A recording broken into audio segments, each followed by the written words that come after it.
Are you enjoying your personal and important desires?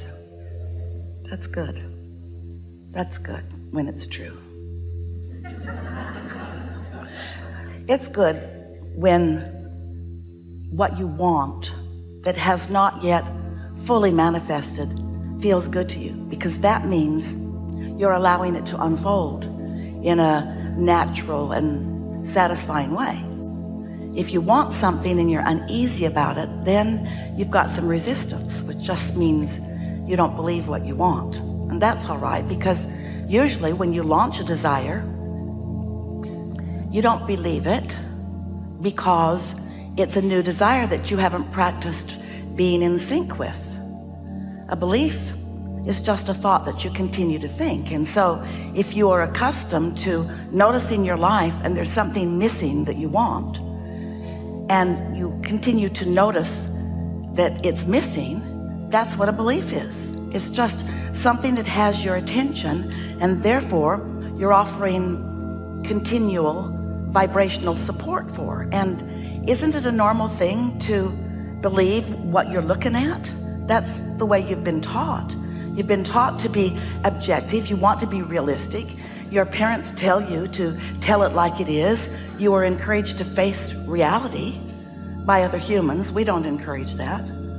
We don't encourage a facing of reality or an accepting of reality or a continuing practicing of the thoughts of reality, meaning the way you mean reality is manifestations as they now are, because by you looking at what is and continuing, therefore, the vibrational trend of what is, it can't change.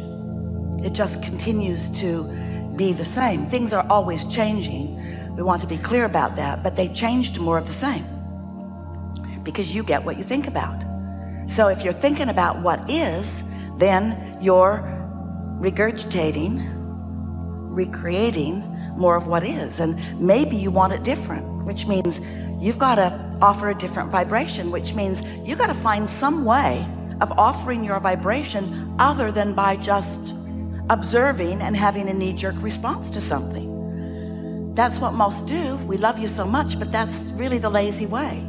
You look at it, you don't like it, you notice it, you talk with others who also don't like it, you talk about why you don't like it, you hold fast to the vibration of the absence of what you do like by your attention of what you don't want or don't like, and in that process you feel worse and worse because something that you may not know you did, in your sifting through the magnificent data and contrast of your life, when you knew what you don't want, you also know what you did want. So you launched a rocket of desire about what you did want that you are now in violation of. You're in contradiction of it. Your life showed you that you prefer it this way, but since it is this way, since this way, which is what caused you to focus and know you wanted it that way, but since it's this way, and since you are enamored with this that is, because you can see it and hear it and smell it and taste it and touch it, and it's real, and others can see it too, then you hold yourself, you don't mean to, but you hold yourself in vibrational opposition to the very desire that you have newly given birth to. And the biggest, most important thing to know about that situation is you don't feel good because you launched a rocket and the larger part of you is over there in vibrational alignment and resonance with what you're asking for while you may not be. In order to really understand what we just said to you, you have to accept, you have to at least try to contemplate that you are more than you see in this physical body. You are an extension of source energy.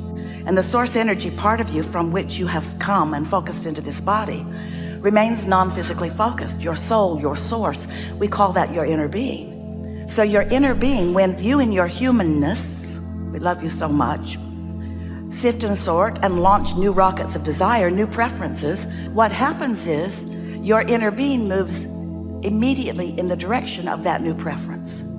And so there is therefore a potential of there being a vibrational split between you and you who's still focusing on what is, and your inner being who's focusing upon the new intention, the new desire, the newfound vibration.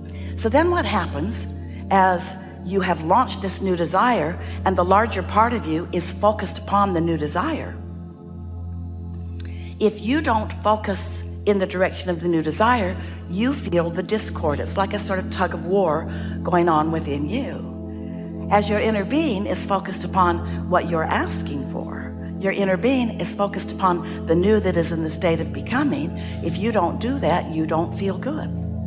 And so it's important to understand that your inner being does not look back at where you are. Your inner being always looks forward where the creating is, because your inner being understands that the law of attraction is responding to what you are giving your attention to. The law of attraction is responding to what your inner being is giving attention to. And you and your inner being are really one who have the potential of two perspectives, but your inner being will never look at what you think is wrong, ever. So when you do, you cause an unnecessary vibrational split or discord or resistance within you, and that's what negative emotion is. Your inner being will not join you in your worrisome thoughts. So once you understand that, and you understand that you are constantly having new exposure to new life, which is causing you to launch new rockets, and that your inner being is focused upon those new rockets of desire, and that the law of attraction is responding to this powerful focus of your inner being. Now, think about what that means. Your inner being, this source that is really who you are, is now focused on your behalf on what you want. How wonderful is that? And the law of attraction is responding to every vibration and every source of vibration. Every thinker of every thought is being answered by the law of attraction. So the law of attraction is responding to your thoughts, which may be worrisome, maybe not, and the thought of your inner being, which is never worrisome. It's always forward looking. It's always progressively looking. It's always looking toward what you have newly asked for. So as your inner being is looking at what you want, the law of attraction is therefore gathering all of the cooperative components to what you want, lining up everything for you to discover along your path of least resistance. Ooh, hear those words. Your path of least resistance, you just gotta know, is the path that your inner being is focused upon. Your inner being is paving the way, clearing the brush, getting everything ready for you for your discovery of it. It's a wonderful path of ease and flow, but you humans, you are so determined to struggle in order to justify your existence. And so you'll choose the hard way, usually because you think it will bring you more reward. You ought to know by the way it feels, it's not rewarding you. You're punishing yourself unnecessarily. You're not taking the path of least resistance. That would be like getting on an open highway and moving to where you want to go, or saying, no, I think I'll go cross country today. I've got my fence clippers. I'll clip the farmers' fences and I'll drive through the ditches and I'm going to go the hard way. And we say, for the sake of adventure, that might be fun sometimes, but really the path of least resistance is the path of most satisfaction, because what the path of least resistance means is you've asked for it, your inner being is all over it, the law of attraction is responding to your inner being, the pathway is clear for you, and if you are in vibrational sync with your inner being, then impulses are occurring to you that are leading you joyfully and with confidence in the direction of what you want. And a life like that is really a lovely state of being, where you receive an impulse, feels good to you, you're wise enough to know that this good feeling means that there's no resistance within you right now. So that must mean you're in sync with your inner being, and your inner being is in sync with your desire and all of the cooperative components, which means you're up to speed with who you are. You're tuned in, tapped in, turned on, and the thoughts that are therefore occurring to you under those conditions are flowing right to you from Source, who sees the big picture, and off you go with confidence in the direction of what you want. And that's what you would call living happily ever after. It's what we call deliberate creation. It's what we call being who you really are, doing what you came to do.